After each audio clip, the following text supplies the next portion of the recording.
This book was conceived many years ago so that it could bring humanity some teachings about its evolutionary trajectory, as well as its knowledge and technologies. In the history of your planet, it has always been possible for us Arcturians to approach you and inspire you in various ways, whether in science, technology, the spoken word, scientific or philosophical literature, and even in your entertainment and distractions, or as you call it, leisure. In each stage lived on your planet, we were able to witness your progress and also follow how you acted as a society. Everything was always being monitored, measured, and shared with higher instances in the universe. This entire process could only be developed because you allowed it. No, you were not aware of our presence, nor are you today, but your souls knew that we were here supporting the progress of this planet and were aware of the role they would have with us in supporting each evolutionary inspiration in the form of concrete work.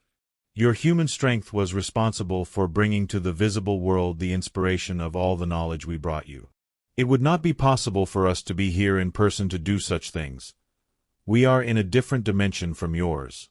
We access various points in the universe with extreme ease and speed precisely because we have very fluid bodies that are covered in an energetic material different from what predominates on your planet. This represents another dimension. For you, it is difficult to understand the existence of overlapping layers of life on your planet, so imagine how difficult it will be to understand that there are similarly overlapping layers in the universe. But this will be part of what we can convey to you in this work. We are here because of a commitment we made with Sananda, your greatest master, the one you call Jesus Christ. This high-dimensional being has already been here among you. He also agreed to lower his energetic frequency, descending layers of energy to be born among you. Your master comes from a very high dimension, but you cannot yet understand this concept.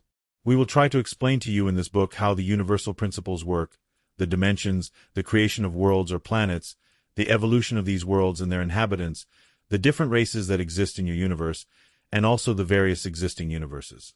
Throughout your evolutionary journey, you have had limited knowledge of universal realities.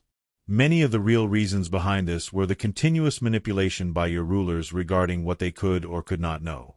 We have been here repeatedly. Your rulers of countries, your leaders, have always known, and have even worked with us at various points in your history, and this will become clear to you. There is not a single being of your earthly race on the entire planet who is not assisted by us.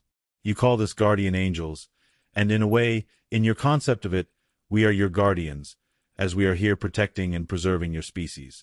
But this divine conception of angels that you have, as celestial creatures who live alongside God and are responsible for watching over each of his children in the universe, does not exist. We are not celestial beings. We are your older siblings, more developed in knowledge and technology, as we were born thousands and thousands of years before you. We are everywhere in the universe. We are officially the divine guardian. We watch over worlds and civilizations. Our main mission is to ensure in every way the progress and evolution of God's younger children. We have always been in the universe. We were the first children created in Nebadon, your universe. We evolved continuously through eons as a planet.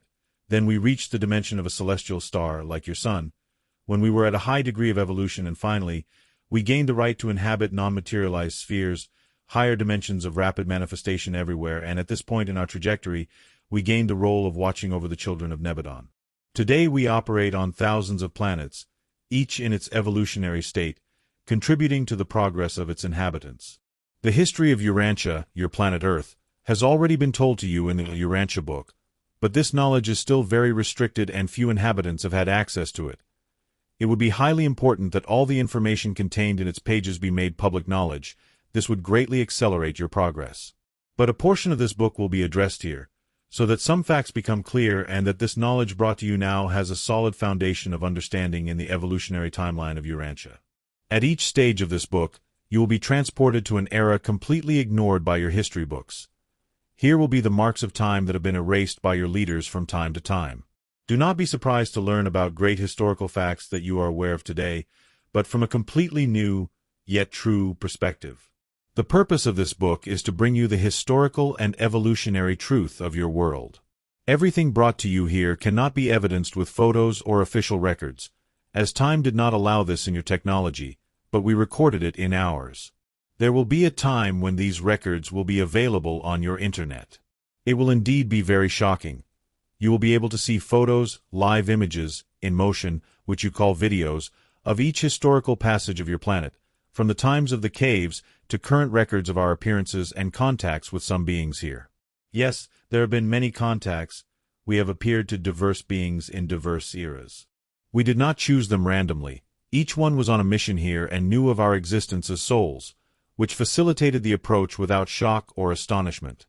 At each moment on your planet, a leader among you was prepared and guided to grow a civilization and lead it in the evolutionary march of the others.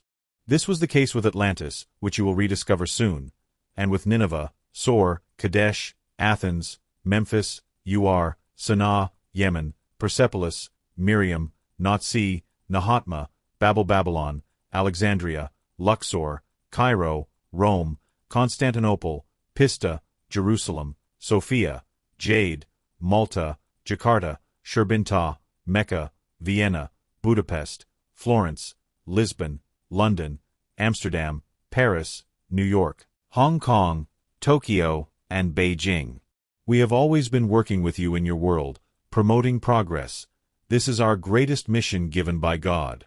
The force and energy that you call the Eternal Father acts and determines every action everywhere, as well as determining universal laws and the role of each species or race. Our role is to prosper the globes or planets. Similarly, the role of the Pleiadians is to bring healing to the universe, and the role of the Anunnaki was to populate and interbreed races to create new species. There are other galactic brothers in contact with you, as well as those present on other globes, but these have a role of protection and guardianship, such as the Kryptorians and Syrians, among many others. Everything you need to know at this evolutionary stage of your planet will be explained here. This is the first official manifesto of our people with you in this era of widely disseminated information. We will be increasingly present among you until the day it becomes natural and acceptable for you to live side by side with us as brothers. This time of the universal era in which the children of Urantia will be integrated into the galactic federations is coming, and much more will be brought to them. Welcome to this time, brothers and sisters of Earth. We have long awaited this opportunity to be with you in a broad and concrete way, showing you the truth of your evolutionary history. Great Arcturian Council. Andromeda, May 8, 2025 of Earth time.